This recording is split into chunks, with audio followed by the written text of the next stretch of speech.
जय हिंद students, welcome to Delta Defence Academy. मैं हिमांशु सोम आपका स्वागत करता हूं इस सीरीज़ में, जिसका हमने पिछले लेक्चर में क्या नाम दिया था, from zero to hero. Polity की इस सीरीज़ का हमने नाम दिया था फ्रॉम ज़ीरो टू हीरो, और इसी ही सीरीज़ को हम कंटिन्यू करते हुए आज पढ़ेंगे प्रीएम्बल। पिछला जो हमारा चैप्टर था उसमें हमने क्या पढ़ा था, उसमें हमने साइलेंट फीचर्स पढ़े थे, और ये जो चैप्टर है इसमें हम पढ़ेंगे प्रीएम्बल इन डिटेल। प्रीएम्बल एक एक वर्ड का मीनिंग जानेंगे। ठीक है बच्चों, तो शुरू करते हैं। तो प्रीएम्बल अगर आपसे कोई पूछ ले बिल्कुल ही सिंपल भाषा में कि भाई हमें नहीं पता इंग्लिश विंग्लिश ये सब क्या होता, हमें तो बिल्कुल सीधी भाषा में बता दे कि प्रीएम्बल होता क्या है। ठीक है, तो आप उसको सिंपल भाषा में ऐसे बताओ कि प्रीएम्बल होता है summary of constitution. Summary of constitution, आपने इंग्लिश की जो बुक होती हैं उसमें कोई स्टोरी पढ़ी होगी कि तो जो स्टोरी होती है वो होती है आपकी 4, 5, 6 पेज की, लेकिन उसकी जो समरी होती है उसकी 2, 3 या 4 लाइन में, 4, 5 लाइन में। ठीक है, तो इसी तरह हमारा कॉन्स्टिट्यूशन कैसा है, उसमें क्या क्या राइट्स हैं, क्या क्या चीज़ें गिवन है, उसकी एक मोटी मोटी समरी है हमारे पास, जिसको हम बोलते हैं प्रीएम्बल। तो जो प्रीएम्बल है वो क्या है, अगर आपसे कोई पूछ ले तो ये जी बोल देना कि ये समरी है कॉन्स्टिट्यूशन की। ठीक है बच्चों, अब समरी है कॉन्स्टिट्यूशन की, और एक हमारे N.A. पालखी वाला थे, N.A. पालखी वाला, उन्होंने तो इसको क्या कहा था, आइडेंटिटी कार्ड ऑफ कॉन्स्टिट्यूशन। कभी कभी स्टेटमेंट में ऐसे क्वेश्चन पूछ लेता है कि आइडेंटिटी कार्ड ऑफ कॉन्स्टिट्यूशन किसने कहा था, प्रीएम्बल को। तो प्रीएम्बल को आइडेंटिटी कार्ड ऑफ कॉन्स्टिट्यूशन किसने कहा था, N.A. पालखी वाला ने कहा था। Identity card of constitution. ठीक है बच्चों, अब ये किसके ऊपर बेस्ड है, ये देख लो, based on objective resolutions. Objective resolutions आपको याद है, जो किसने मूव किए थे, नेहरू जी ने मूव किए थे 13 दिसंबर को कॉन्स्टिट्यूएंट असेंबली में मूव किए थे। तो मैंने उसमें क्या बताया था कि ऑब्जेक्टिव रेजोल्यूशन क्या है, कि बेसिक प्रिंसिपल्स एंड फंडामेंटल्स हैं ऑफ कॉन्स्टिट्यूशन के। तो अगर ये कोई आपसे पूछ ले कि प्रीएम्बल किस चीज़ पे बेस्ड है, तो ये बेस्ड है आपके ऑब्जेक्टिव रेजोल्यूशंस पे, जिसको नेहरू जी ने मूव किया था और जो यूनैनिमसली पास हुआ था, वही तो है ना ये। ठीक है बच्चों, तो ये हमारा जो प्रीएम्बल है ये बेस्ड किस पे था, ऑब्जेक्टिव रेजोल्यूशन पे बेस्ड था। तो क्या प्रीएम्बल कोई ऐसी चीज़ है एक्सक्लूसिव कि ये सिर्फ हमारे पास ही है, या सबसे पहले हमारे पास ही आई थी, तो नहीं। ये जो सबसे पहले आई थी ये अमेरिका के पास आई थी। America was the first country who has given this word preamble. ठीक है बच्चे, अब ये देखो, इधर ध्यान दो। अगर आपको पढ़ते पढ़ते इतना सेंस आ गया, कि चैप्टर की नस क्या है, चैप्टर की नर्व्स क्या हैं, कि यहाँ से क्वेश्चन आने की सबसे ज़्यादा संभावना है, तो आप एक अच्छे एस्पिरेंट हो जाओगे, आप एक वेटरन एस्पिरेंट हो जाओगे, और आपको पता होगा कि बिल्कुल प्रिसाइजली कि हमको कहाँ ध्यान देना है। ठीक है बच्चे, तो इस चीज़ को ध्यान से देखो। ये जो ऑर्डर दिया हुआ है ना, इस ऑर्डर को एग्जाम में सीधा पूछ लेते हैं कि select the correct order of preamble, और उसमें ये आपको वर्ड दे देंगे, और सोवरन के बाद सेक्युलर पहले दे देंगे, सोशलिस्ट बाद में दे देंगे। ठीक है बच्चे, तो ये आपको बिल्कुल पता होना चाहिए कि इसका करेक्ट ऑर्डर क्या है। करेक्ट ऑर्डर देखते हैं इसका। पहले करेक्ट ऑर्डर है इसका sovereign, socialist, secular, democratic, Republic, justice, liberty, equality and fraternity. ठीक है, एनडीए के स्टूडेंट्स के लिए जो आपका प्रीएम्बल चैप्टर होता है वो सिर्फ इतने में ही ख़त्म कर देते हैं। ठीक है, लेकिन हम इतने में ख़त्म नहीं करेंगे। जो सीडीएस वाले हैं उनको थोड़ा बहुत बता दिया जाता है, लेकिन हम इतने में ख़त्म नहीं करेंगे। हमको आदत है चीज़ें डिटेल में पढ़ने की। ठीक है बच्चे, तो हम इसका क्या करेंगे, इस एक एक वर्ड को हम देखते हुए चलेंगे। इस एक एक वर्ड का मीनिंग क्या है, कि जो आपके कॉन्स्टिट्यूशन में मैंशनड है, उस एक एक वर्ड का मैं आपको आज मीनिंग बताऊँगा। उससे पहले ये एक चीज़ जान लो, अमेंडमेंट एक्ट। मैंने क्या बताया था कि अगर कॉन्स्टिट्यूशन में कुछ भी सुधार आना हो, या कुछ चेंज आना हो, तो क्या लगेगा, अमेंडमेंट लगेगा। तो 42 अमेंडमेंट एक्ट लगा था, जिससे ये 3 वर्ड सोशलिस्ट, सेक्युलर और इंटीग्रिटी, ये वर्ड ऐड हुए थे हमारे। ठीक है, मतलब ये जो वर्ड थे ये हमारे पास ओरिजिनली नहीं थे। मूविंग ऑन, अब क्या करेंगे हम, अब हम एक एक वर्ड का मतलब जानेंगे इन डिटेल। ठीक है बच्चों, चलिए शुरू करते हैं। तो सोवरन का मतलब क्या होता है बच्चे, ये हमने उसमें भी यूज़ किया था जब हम कॉन्स्टिट्यूएंट असेंबली पढ़ रहे थे कि अब कॉन्स्टिट्यूएंट असेंबली को सोवरन बॉडी बना दिया गया था। सोवरन बॉडी का मतलब ये है कि जब आप काम करो तो आपके काम में कोई बीच में इंटरफेरेंस ना कर सके, कोई हस्तक्षेप ना कर सके, ठीक है। अगर आप कोई काम कर रहे हो और कोई आपको हस्तक्षेप नहीं कर सकता, इसका मतलब आप पावरफुल हो। तो इसी तरह से हमारा जो कॉन्स्टिट्यूशन है उसको बताया है हमने कि क्या है, सोवरन है, कि जब हम काम करेंगे अपने देश में हम कैसे काम करें, क्या करें, कोई और देश हमको गाइड नहीं करेगा, हमको बताएगा नहीं कि हमको क्या करना है और क्या नहीं करना। इसको ही बस इन लोगों ने फैंसी वर्ड्स में लिखा हुआ है। मैं यहाँ पे हूँ आपकी चीज़ें आसान करने के लिए, ठीक है, आपको समझाने के लिए। तो इन्होंने इसमें क्या लिखा है, the word sovereign implies that India is neither a dependency, neither a dependency, किसी के ऊपर डिपेंडेंट नहीं है हम, नोर अ डोमिनियन, जैसे वो डोमिनियन स्टेटस जब दिया गया था कि हम किसी देश के साथ साथ चल रहे हैं, ठीक है, ऐसा भी नहीं है, ना हम डिपेंडेंस है और ना ही हम डोमिनियन है of any other nation but an independent state, हम एक इंडिपेंडेंट स्टेट हैं, हम जो चाहें जैसे चाहें अपने देश में चीज़ें वैसे करेंगे, ना तो हमको किसी के साथ चलना है और ना ही हमें किसी के अंडर चलना है। सोवरन, सोवरन का मतलब ये होता है, there is no authority above it and it is free to conduct its own affair. यही तो बताया मैंने तुमको आसान भाषा में, ठीक है, कि जब हम काम करें तो हमको कोई ये नहीं बताएगा कि तुमको क्या करना है क्या नहीं करना। इस PDF में जो एक चीज़ नहीं है वो ये है कि कॉन्स्टिट्यूशन ने सोवरन के अंडर हमको ये भी अधिकार दिया है कि अगर इंडिया चाहे तो अपना कोई पार्ट एक्वायर भी कर सकता है, मतलब किसी और देश का कोई पार्ट हम अगर चाहें तो एक्वायर भी कर सकते हैं, और अपना कोई पार्ट किसी और को अगर हम देना चाहें तो वो भी हम कर सकते हैं, अपना कोई पार्ट हम सीड भी कर सकते हैं, ठीक है, मतलब दे भी सकते हैं और कोई पार्ट हम ले भी सकते हैं, ठीक है बच्चों। सोवरन का मतलब समझ में आया, सोवरन का मतलब ये था। अब आते हैं आपके सोशलिस्ट पे, सोशलिस्ट की बात करते हैं, बिल्कुल आसान भाषा में समझो। सोशल, अगर आप बिल्कुल ऐसे बोलते हो कि भाई ये आदमी बहुत सोशल, ये आदमी बहुत ही सोशल है, इसका मतलब क्या है, इसका मतलब ये है कि भाई ये आदमी बहुत ही सामाजिक है। सामाजिक का मतलब कि समाज के लिए काम करने वाला, ठीक है, समझ आया। तो हमारा कॉन्स्टिट्यूशन बोलता है कि हमारा कॉन्स्टिट्यूशन किसी के लिए भी, इंडिविजुअल के लिए, किसी अमीर के लिए, किसी गरीब के लिए, किसी पावरफुल के लिए, किसी के लिए काम नहीं करेगा। किसके लिए काम करेगा, काम करेगा समाज के लिए, समाज for the betterment of society, समाज में समाज को अच्छा बनाने के लिए, इसका मतलब होता है सोशलिस्ट, ठीक है बच्चे। अब एक INC का सेशन था, INC का एक सेशन था, उसमें जो हमारी इंडियन नेशनल कांग्रेस है उसने ये पैटर्न लिया था, कौन सा, सोशलिस्ट, कि अब जो है इनका भी पैटर्न क्या होगा, सोशलिस्ट पैटर्न होगा। INC के सेशंस बहुत इंपॉर्टेंट हैं, हम आगे चलते हुए पढ़ेंगे। सेशन में अब ऐसे तो सेशन बहुत सारे हुए हैं, लेकिन कुछ सेशन ऐसे हुए हैं जिसमें कुछ कुछ इंपॉर्टेंट चीज़ें हुई हैं, उसमें आप लोगों को सिर्फ 2 चीज़ें याद रखनी है, पहली प्लेस और दूसरा प्रेसिडेंट, ठीक है बच्चे। तो इसका प्लेस तो यही है, अवधि सेशन, मतलब प्लेस ही है, ये तमिलनाडु में आता है आपका, और प्रेसिडेंट थे इसके अंडर UN देबार। प्रेसिडेंट कौन थे इसके, प्रेसिडेंट थे इसके अंडर थे इसके UN देबार। तो जो हमारा जो कॉन्स्टिट्यूशन है वो सोशलिस्ट है। अरे जैसे भगत सिंह ने भी जब बोला था, जब उन्होंने बनाई थी HRA, ठीक है, HRA के बाद उन्होंने जब उसको रीनेम किया था तो उसमें एक वर्ड जोड़ा था HSRA, ठीक है, उसमें वर्ड जोड़ा था उन्होंने सोशलिस्ट। आप लोग सोशलिस्ट को अब तक नहीं समझ पा रहे, हम लोग सोशलिस्ट को अब तक नहीं समझ पा रहे। भगत सिंह जी ने इतने दिन पहले सोशल को भाप लिया था कि सोशलिस्ट होने का मतलब क्या है। उन्होंने ये कहा था कि कल को देश आज़ाद होके, इन अंग्रेज़ों से आज़ाद होके मुट्ठी भर अमीर लोगों के अंडर आ जाए, ऐसा भी नहीं होना चाहिए, ठीक है। तो सोशलिस्ट पैटर्न होना चाहिए, इसलिए इस वर्ड का मीनिंग ये है, समझ आया, ठीक है बच्चों। तो आपका सोवरन हो गया, आपका सोशलिस्ट हो गया। नेक्स्ट वर्ड है आपका सेक्युलर। पिछले चैप्टर में भी बताया था कि सबसे ज़्यादा घिसा जाता है ये वर्ड, सबसे ज़्यादा घिसा जाता है ये वर्ड।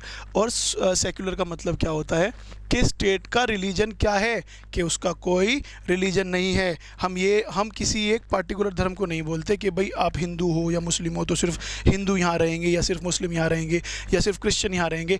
हम तो सबका स्वागत करते हैं यहाँ पे। तो हमारा जो कॉन्स्टिट्यूशन है, हमारा जो देश है, वो कैसे नेचर का है, वो सेक्युलर नेचर का है। उसी को हम लोग आगे देखते हैं। बेसिक आपको पता ही है, पिछले चैप्टर में बताया था। सेक्युलर का मतलब the state has no official religion, ठीक है, state and religion are separated, the state has an equidistant policy towards all religion. ऐसा नहीं है कि स्टेट किसी एक पर्टिकुलर धर्म को, किसी एक पर्टिकुलर जाति को प्रिविलेज की तरह ट्रीट करेगा, ठीक है, सबको इक्वालिटी से ट्रीट करेगा और जो पॉलिसी आएंगी वो सबके लिए समानता से आएंगी, ये बोलता है आपका secular. All religion have the right to pursue the right of their choice, religion of their choice, ये हमारे फंडामेंटल राइट्स में भी मेंशन्ड है। लेकिन बच्चों इसमें ध्यान रखना कि हम जो धर्म चाहें वो धर्म हम अपना सकते हैं, ये हमको कॉन्स्टिट्यूशन ने कहा है, लेकिन it does not include right to convert. अगर कोई अपनी मर्जी से होना चाह रहा है तो वो हो सकता है, ठीक है, अगर कोई अपनी मर्जी से होना चाहे तो वो हो सकता है, लेकिन अगर मोटिवेशन पैसा हो या प्रेशर हो तो उसमें वो है जो उसको कन्वर्ट नहीं कर सकता। एग्जाम्पल मान लो कोई क्रिश्चियन है, ठीक है, नो ऑफेंस, मान लो कोई क्रिश्चियन है और वो बोलता है मैं बोलता हूँ आपसे आके कि भाई ऐसा है, क्रिश्चियनिटी तो एक बहुत ही अच्छा धर्म है, ठीक है, आप इसको अपना लो, हमारा धर्म ऐसा है कि हम पॉवर्टी हटाने के लिए काम करते हैं, गरीबों को हम भूखे पेट सोने नहीं देते। यहाँ तक भी ठीक है, यहाँ तक भी मैं ठीक हूँ, लेकिन अगर मैं ये कहूँ ये लो 50,000 रुपये और क्रिश्चियन बन जाओ, वो गलत है, वो राइट टू कन्वर्ट वो अलाउ नहीं है, ठीक है, क्योंकि इसमें मोटिवेशन क्या है, पैसा है। वैसे जैसे तुम मेरे को लग रहे हो 50,000 तो छोड़ो, तुम 10,000 में मान जाओगे, ठीक है, लेकिन मानना नहीं है क्योंकि राइट टू कन्वर्ट अलाउड नहीं। इसको हम और भी डिटेल में पढ़ेंगे फंडामेंटल राइट्स में और भी अच्छे तरीके से, ठीक है बच्चों। तो ये इसका मतलब हो doctrine of popular sovereignty, democratic nature, ये सब आपको पता ही है, ठीक है, डेमोक्रेसी है हमारे यहाँ पे। अब ये भी मैंने कल बताया था कि डेमोक्रेटिक पॉलिटी और मोनार्की। डेमोक्रेटिक पॉलिटी तो आपको पता ही है, मोनार्की का मतलब जहाँ पे हेरिडिटरी राइट्स आज भी जिंदा हैं और वहाँ पे जनरेशन टू जनरेशन वो जो हैं वो ट्रांसफ़र हो रहे हैं। We have an elected head president. जब मैंने कल बताया था कि जो पार्लियामेंट्री फॉर्म है वो हमने ब्रिटिश से ली है, सिर्फ चेंजेस क्या हैं, कुछ चेंजेस सिर्फ ये हैं कि हमारे पास जो हेड है वो इलेक्टेड हेड है और उनके पास क्या है, मोनार्क है, ठीक है बच्चों। Popular sovereignty in people, absence of private class, private नहीं है प्रिविलेज क्लास है, absence of privilege class.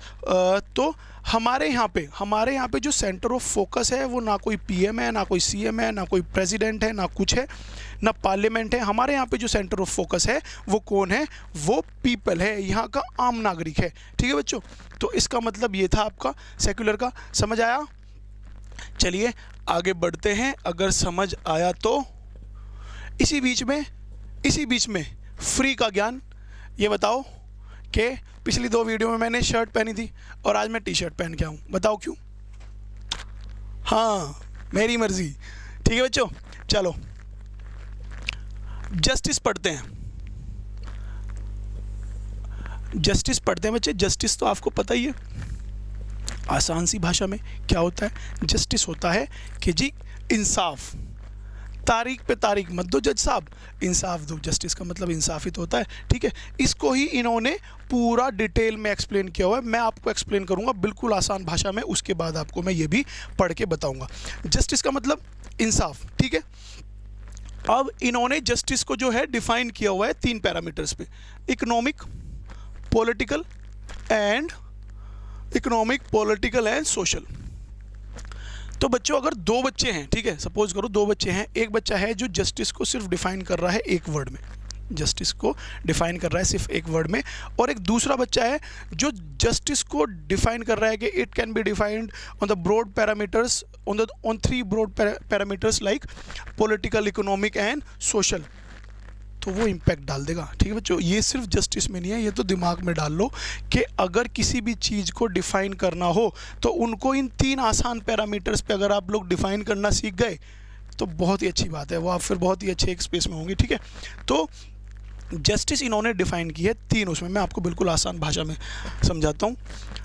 Economic justice का मतलब क्या होता है भाई? इंसाफ इकोनॉमिक का मतलब पैसे से रिलेटेड, कि इंसाफ पैसों का मोहताज नहीं है।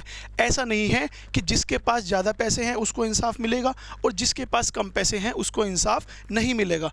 तो पैसों के आधार पे यहाँ पे कोई ऐसा डिस्क्रिमिनेशन नहीं होगा, उसको बोलते हैं इकोनॉमिक जस्टिस। ठीक है बच्चे। दूसरा है social justice.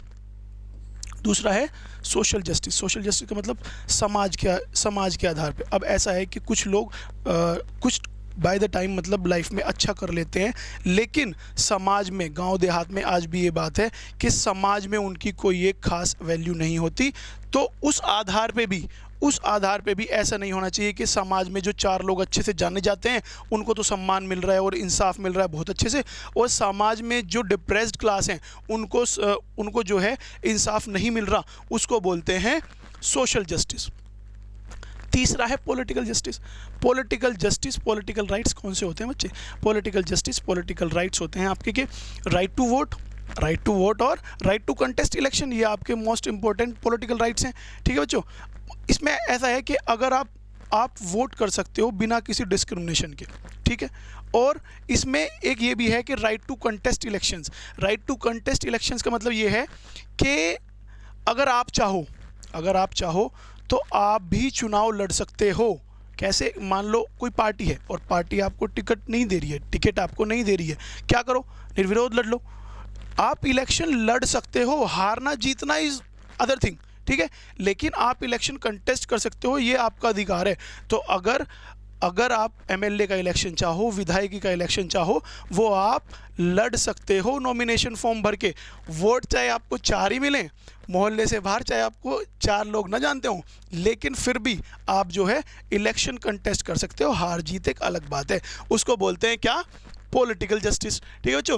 Through various provision of fundamental rights and directive principle. तो ये जो हमें जस्टिस है ये गिवन है फंडामेंटल राइट्स में और डीपीएसपी में, आगे पढ़ेंगे बहुत इलेबोरेटली। ठीक है। कोई भी चीज़ अगर छूट जाए तो फिर क्या फ़ायदा इस इन डिटेल क्लास का। ठीक है। एक एक वर्ड देखते हुए चलेंगे। तो जो मैंने तुम्हें अभी बताया बिल्कुल सेम चीज़ मैंने आसान भाषा में बताई, ये बस आपको थोड़ा सा सोच रहे हैं कि थोड़ा सा हार्ड कर दे आपके लिए, लेकिन मैं हूं यहाँ आपके लिए चीज़ें आसान करने के लिए। Social justice denotes the equal treatment of all citizen without any social distinction based on caste, colour, race, religion, sex and so on. ये तो बताया मैंने भी। ठीक है बच्चों। उसके बाद it means the absence of privileges being extended to any particular section of society and improvement in the condition of, ये सब भी हुई है। Non discrimination and the people on the basis of economic factor, जो मैंने आपको अभी पैसों वाला बताया, ये वो है। ये जस्टिस कौन सा है? इकोनॉमिक जस्टिस बेस्ड ऑन पैसे। ठीक है। उसके बाद ये है, हाँ इसको, ये है याद रखने लायक चीज़, इसको याद रख लो कि डिस्ट्रीब्यूटिव जस्टिस क्या होता है। डिस्ट्रीब्यूटिव जस्टिस क्या होता है? कॉम्बिनेशन ऑफ सोशल जस्टिस, बताया आपको समाज के आधार पे, and economic justice. Social justice और इकोनॉमिक जस्टिस के कॉम्बिनेशन को हम क्या बोलते हैं? Distributive justice. एग्जामिनर का एक पैटर्न होता है कि जो आपने अच्छे से पढ़ लिया, जो आपने अच्छे से समझ लिया, उसी के बीच में से जिस पे ध्यान नहीं गया ना उधर से क्वेश्चन दे देगा। तो ऐसी चीज़ों पे थोड़ा सा ध्यान रख के चला करो। डिस्ट्रीब्यूटिव जस्टिस क्या होता है? डिस्ट्रीब्यूटिव जस्टिस होता है सोशल जस्टिस और इकोनॉमिक जस्टिस का कॉम्बिनेशन। ठीक है बच्चों। बाकी ये हो पॉलिटिकल जस्टिस अभी आपको मैंने बताया। और जो आइडिया है, idea of social, economic and political has been taken from Russian revolution.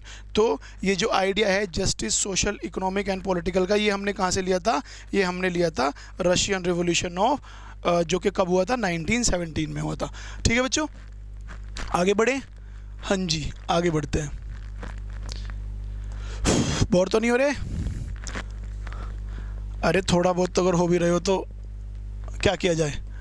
वैसे तो मैं कोशिश कर रहा हूँ कि बोर ना हो, तो बच्चे पढ़ाई है, ठीक है, थोड़ा सा टिका के बैठना पड़ेगा आपको। ठीक है। चलो अब देखते हैं लिबर्टी। इसमें चलो कोशिश करते हैं कि आपको एग्जांपल्स के थ्रू थोड़ा सा मजा आए, थोड़ा सा आपके दिमाग में बैठे चीज़ें। ये सबसे मिस इंटरप्रिटेटेड वर्ड है ये लिबर्टी। लोगों को ये लगता है कि लिबर्टी और फ्रीडम सेम ही चीज़ है। सेम चीज़ है क्या?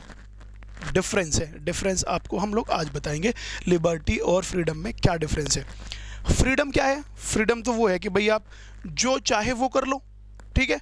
लिबर्टी क्या है? लिबर्टी होती है, अगर बिल्कुल ही सिंपल भाषा में बताऊं, कि फ्रीडम विद रेस्ट्रेंट्स। रेस्ट्रेन मतलब कि कुछ बाधाएं, फ्रीडम विद रेस्ट्रेन को बोलते हैं liberty.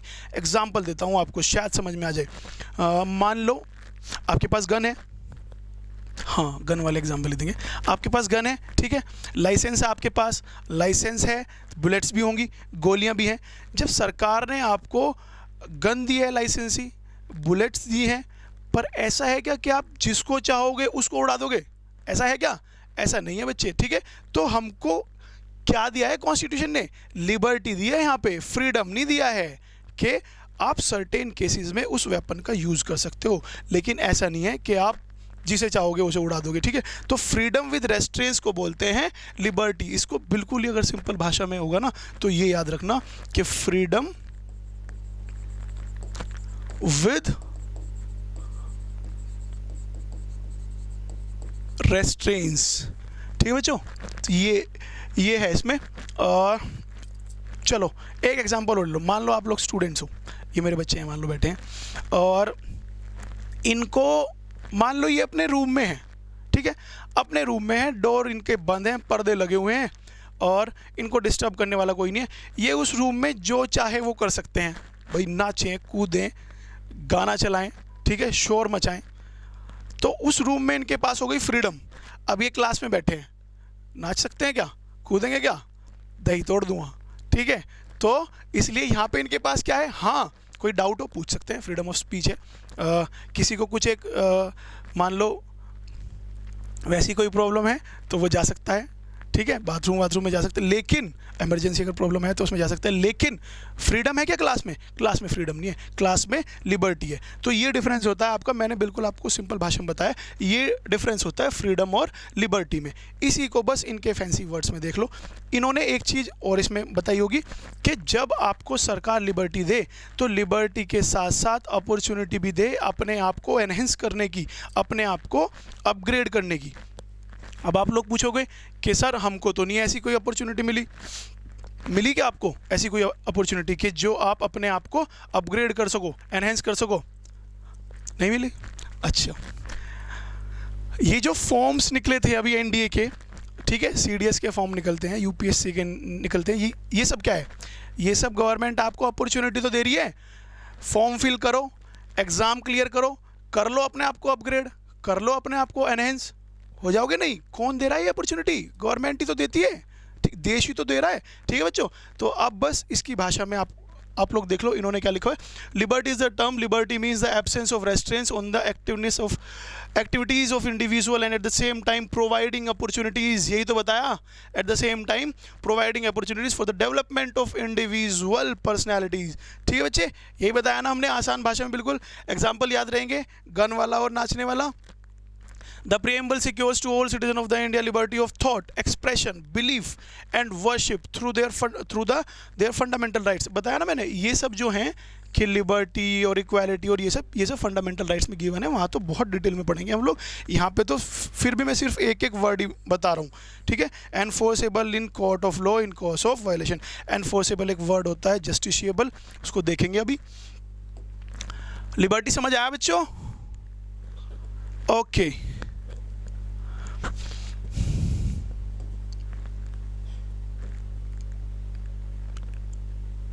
Liberty as elaborated in the preamble is very essential for the success, कि भाई जो लिबर्टी है वो मिलनी बहुत जरूरी है, essential for the success functioning of the Indian democratic system.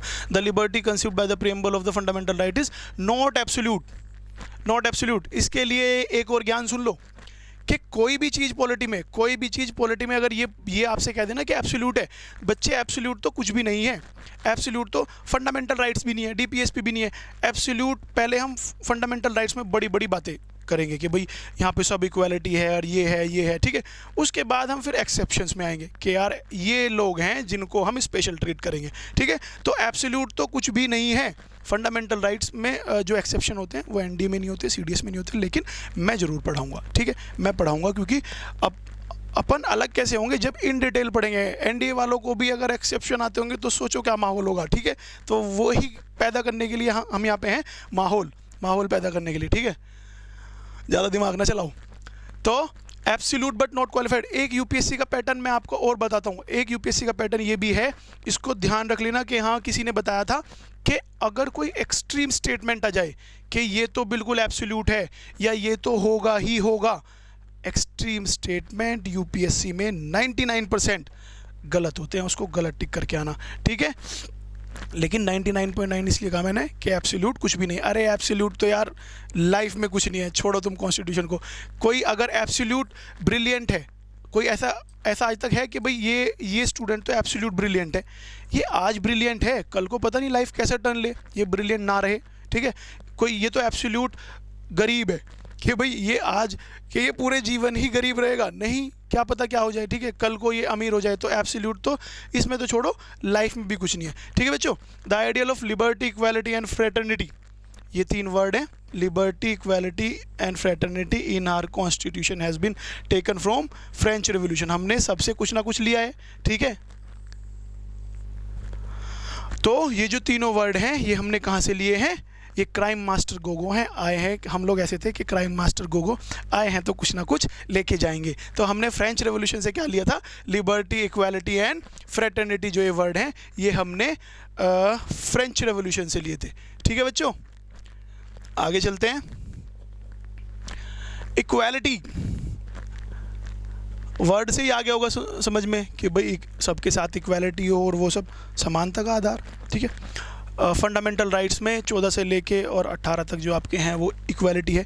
अब जैसे मैंने डिफ़ाइन करी थी अभी जस्टिस, मैंने आपको बताया था कि अगर आपको किसी भी वर्ड को डिफ़ाइन करना हो तो ये 3 आसान पैरामीटर ले लो, सोशल, इकोनॉमिक और पॉलिटिकल, ठीक है। चीज़ें अट्रैक्टिव, आसान और इम्प्रेसिव हो जाएंगी, ठीक है बच्चों। तो ऐसे ही इन्होंने इक्वालिटी को भी डिफ़ाइन किया है, ठीक है, उन्हीं 3 सेम पैरामीटर्स पे। The term equality means the absence of special privilege, कि सबको समानता से रखा जाए। ऐसा नहीं है कि किसी एक पर्टिकुलर सेक्शन को, किसी एक पर्टिकुलर धर्म को, जाति को आप स्पेशल ट्रीट करोगे, ठीक है, ऐसा नहीं होना चाहिए। The society and the provision of the adequate opportunities for all individual without any discrimination, the preamble secures to all the citizen of the India equality of the status and opportunity. ये सब वही same चीज़ है जो मैंने अभी आपको बताया। और फिर मैंने आपको बताया कि फंडामेंटल राइट्स में इक्वालिटी के लिए जो वो हैं इन्होंने यहाँ पे दिए हैं, चलो अभी जान लो, बाकी तो मैं डिटेल में पढ़ाऊंगा ही। 14 होता है इक्वालिटी, 15 होता है आपका डिस्क्रिमिनेशन, 16 होता है अपॉर्चुनिटीज, 17 होता है आपका अनटचेबिलिटी और 18 होता है आपका एबोलिशन ऑफ टाइटल्स, ठीक है बच्चों। इनको हम आगे फंडामेंटल राइट्स में पढ़ेंगे और भी ज़्यादा डिटेल में। अभी के लिए इक्वालिटी आपका ये था। इक्वालिटी तो आसान सा वर्ड है, आपकी समझ में आना चाहिए। ऐसे भी इसको और एनहेंस करने के लिए बस 3 पैरामीटर्स पे इसको भी आप डिफाइन कर सकते हो। ओके बच्चों। 2 provisions in the constitution that seeks to achieve political equality. One person is to be declared ineligible for the inclusion in the, हाँ कि भाई इक्वालिटी ऐसी होनी चाहिए। इलेक्टोरल रोल्स क्या होते हैं बच्चे, जब चुनाव होते हैं ना तो उससे कुछ समय पहले एक इलेक्टोरल रोल्स आ जाते हैं जिसमें हर एक वोटर का नाम होता है, उसको इलेक्टोरल रोल बोलते हैं। तो इक्वालिटी के आधार पे बताया है कि ऐसा नहीं होना चाहिए कि उस इलेक्टोरल रोल में किसी का नाम एक्सक्लूड हो जस्ट बिकॉज इस आधार पे कि वो किसी पार्टिकुलर धर्म या जाति से है, ठीक है। इसी को दिया हुआ है इन्होंने इस आर्टिकल में। 2 directive principle of state policy. Equality आपकी फंडामेंटल राइट्स में भी दी हुई है और डीपीएसपी में भी दी हुई है, ठीक है। 2 directive principles of state policy, article 39 secures to man, अरे ये वो है ना, equal pay for equal work, कि अगर कोई काम महिला के द्वारा किया गया है और कोई वो ही काम किसी मर्द के द्वारा किया गया है तो उसमें हम क्या करेंगे, हम उनको डिस्क्रिमिनेट नहीं कर सकते कि हम महिला को कम पे करें, ठीक है। तो इसका मतलब ये था इक्वालिटी का, ठीक है बच्चों। प्रीएम्बल का एक एक वर्ड देखते चल रहे हैं हम लोग, एक एक वर्ड। फ्रेटर्निटी का मतलब क्या है,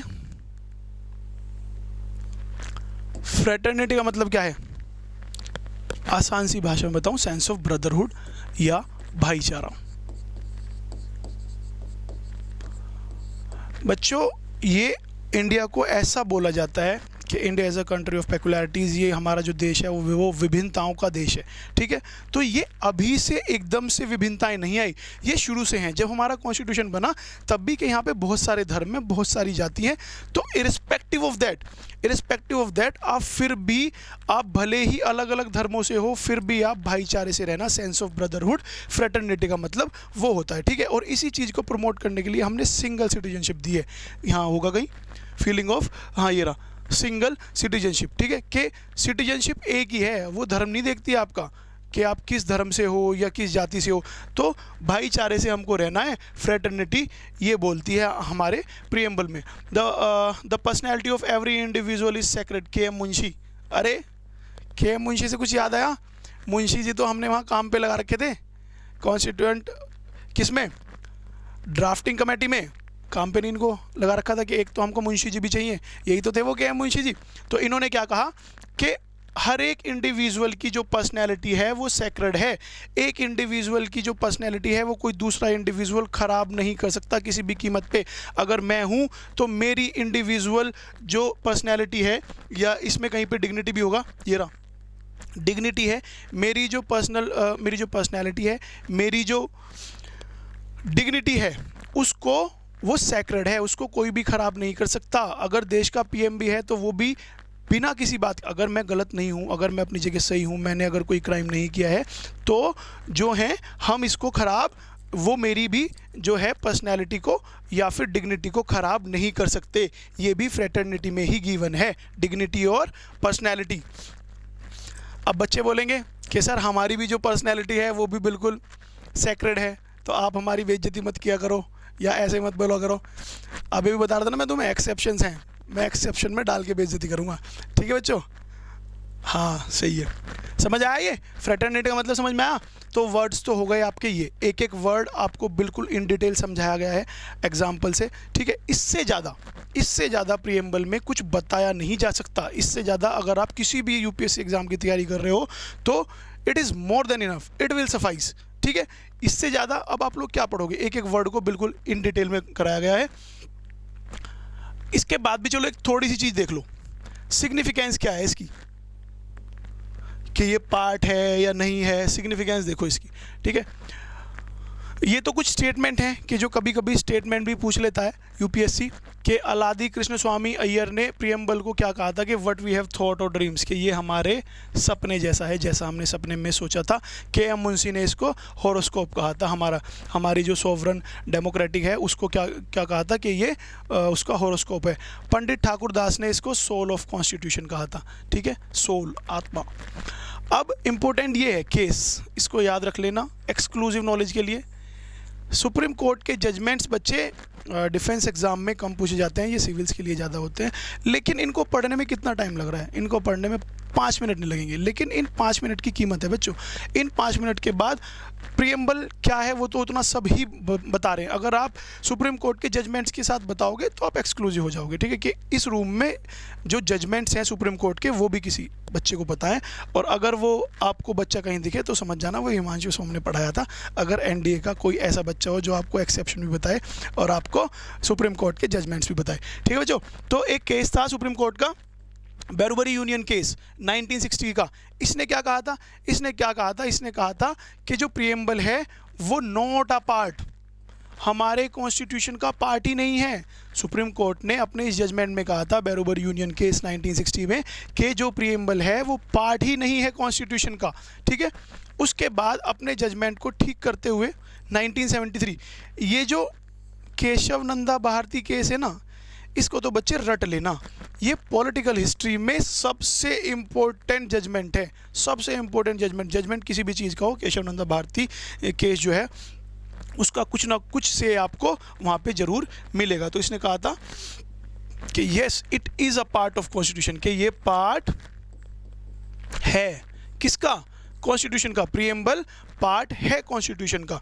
73 के बाद 1995 में LIC ऑफ इंडिया केस ने जजमेंट तो यही रखा था कि भाई पार्ट तो है, बस इसी जजमेंट को क्या किया था, एनहेंस कर दिया था कि सिर्फ पार्ट ही नहीं है, इंटीग्रल पार्ट है, ठीक है, इंटीग्रल पार्ट है। और ये थी इसकी significance, neither a source of power to legislature nor prohibition upon the power of legislature, non justiciable, not enforceable. अभी के लिए तो बच्चों तुम इतना ही जान लो, बाकी जब आगे पढ़ेंगे ना इसको फंडामेंटल राइट में तो इसमें एकदम इस अभी के लिए नॉन जस्टिशिएबल को इतना जान लो कि जस्टिशिएबल चीज़ वो होती है कि जो अगर आपको ना मिले, इन्फ्रिंज हो, तो आप कोर्ट जा सकते हो, ठीक है। यानी वो जस्टिशिएबल चीज़ें होती हैं एनफोर्सेबल और नॉन जस्टिशिएबल होती हैं नॉन एनफोर्सेबल। तो ये जो है ये नॉन जस्टिशिएबल है, ये नॉट एनफोर्सेबल है, ठीक है बच्चों। हाँ जिन्होंने पहले पढ़ा है उन्हें तो खैर पता ही होगा।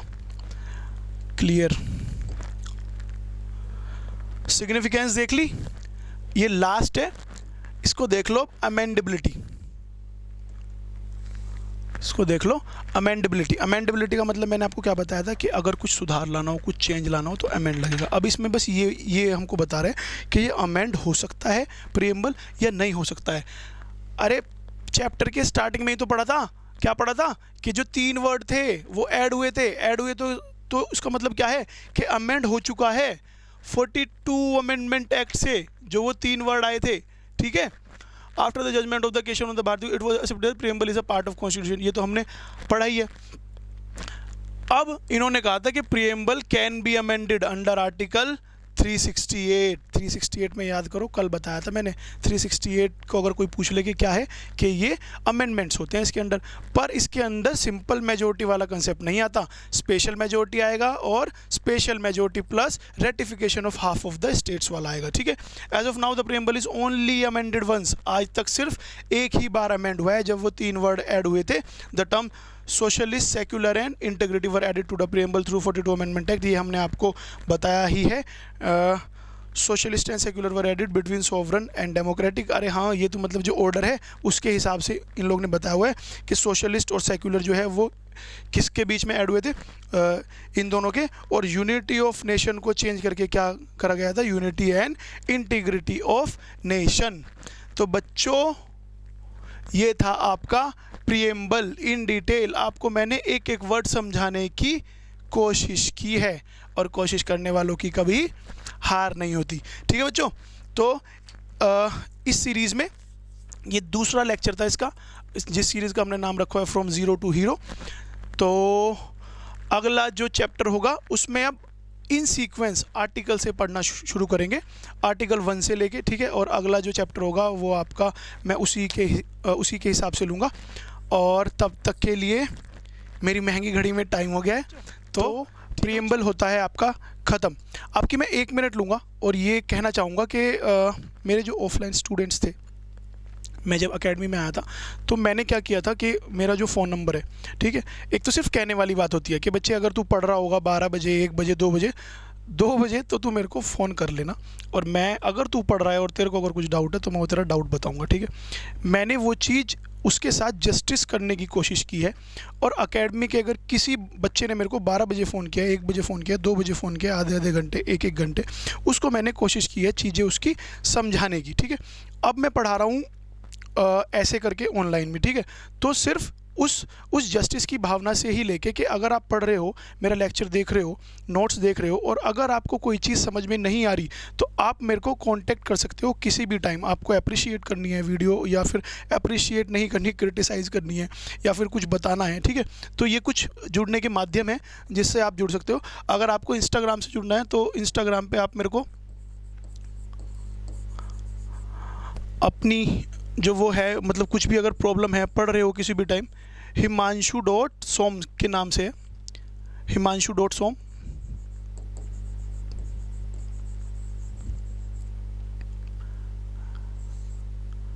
अरे रुक जाओ, HIMANSH और फिर U है, himanshu.som। ये मेरी इंस्टाग्राम आईडी है। और बच्चे व्हाट्सएप आप कर सकते हो इस नंबर पे भी, 8791483211।